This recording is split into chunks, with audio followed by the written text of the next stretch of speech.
In my last video, I had a question asking about this ShelterLogic shelter and how it's held up, and they just kind of wanted a quick little review or recap of how this has worked out for me. I did build that other little shelter, the little redneck engineering shelter for the loader bucket. However, thanks to Wayne Thrap, I think is how you say his last name. Wayne had an excellent suggestion in his comment, and this is the one thing I just love about making videos like this, is that I get feedback from you guys, and you know, I am wide open for all kinds of suggestions, feedback. Like, I don't take things, you know, I don't think that my way is the only way. So Wayne had a great suggestion. So I already made changes to that little shelter that I made in the last video, and I'll show you what they are.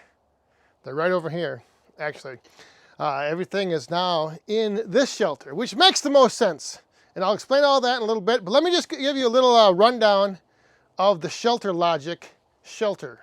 So I've had this ShelterLogic shelter for around 2 years now. You can see it actually there's a little bit of snow on top of it that I need to knock off here in a little bit. This shelter is a 12-foot wide by 20 feet long and 10 feet high in the opening. You might be wondering why I have the loader parked like that. It is because I have a magnetic light hooked up to the plate there on the loader. So that was my light source. But anyway, the shelter has worked out great. I've had a lot of questions about whether or not it's held up in the sun, and I do actually have it back here. It is kind of shaded in the summer, so it doesn't get a lot of sun, so the UV rays have not deteriorated it much.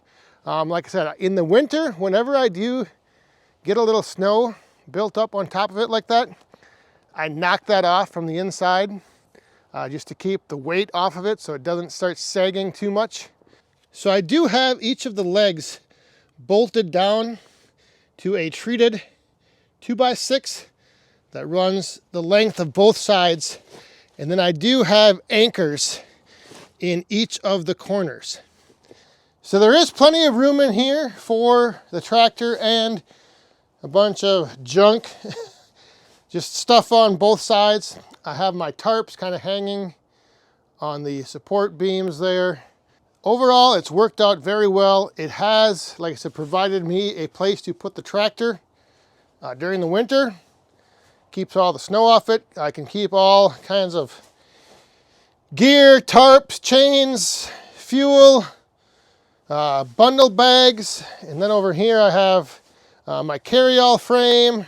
So there's a lot of room in here with, I think the first year I had this, I even ended up splitting. I had the splitter and the tractor in here at the same time. So there is plenty of room. It's held up great. Like I said, the only thing I gotta do in the winter is knock the snow. And I just use like the handle of a rake.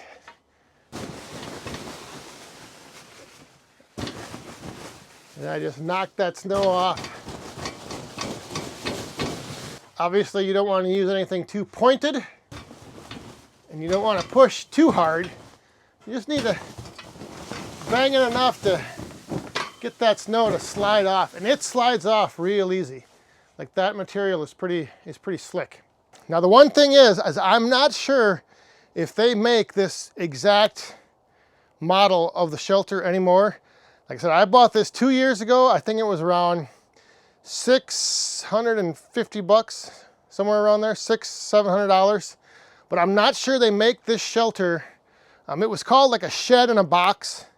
But like I said, I'm not sure they make this exact model with the dimensions, with the 10-foot opening in the front. I think they make a 12 by 20 by 8.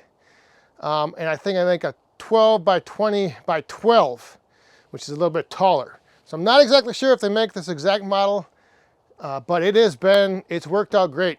All right, so now on to the changes I made with where I'm going to be storing the bucket and the forks over the winter. So Wayne had the suggestion of putting something in the shelter here. He suggested an IBC tote, but I kind of went, I had a bunch of extra pallets, so I just used pallets. So let me show you what I'm doing now. Instead of, I'm still going to use that little shelter I built to, well here, let me show you. So I'm still going to use the little shelter I built to put my old carryall frame in. So I'm still going to put that down there and store that out of the snow.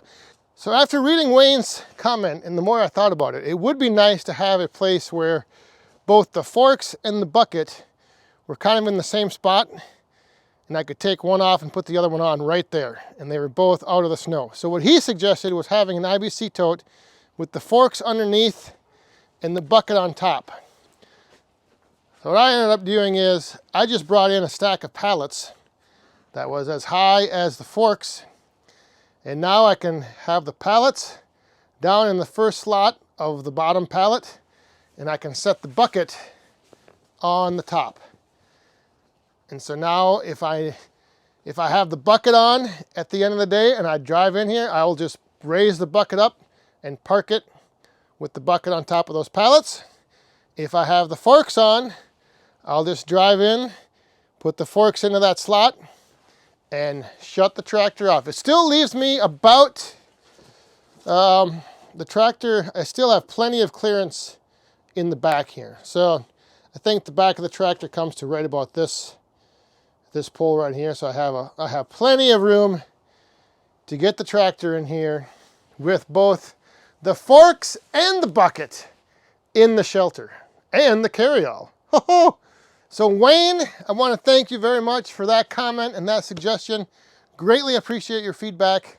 This is a much better idea than what I had. I mean, what I had was fine. It was going to work, but this makes a lot more sense because now, like you mentioned in your comment, if I need to take the forks off, I can take them off here, just back the tractor up, hook the bucket up, have everything right inside this shelter and out of the elements, and it's right here.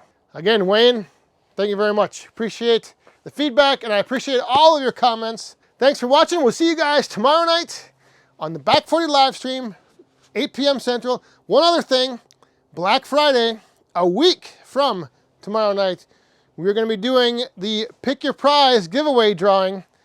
If you don't know what the Pick Your Prize giveaway drawing is, you're going to have to go back a few videos and look for it and check it out. So that's going to do it. 1 week from tomorrow night, the Pick Your Prize giveaway drawing. Thanks for watching. We'll see you next time. Stay safe, have fun. Oh, I know you said it. And be cool.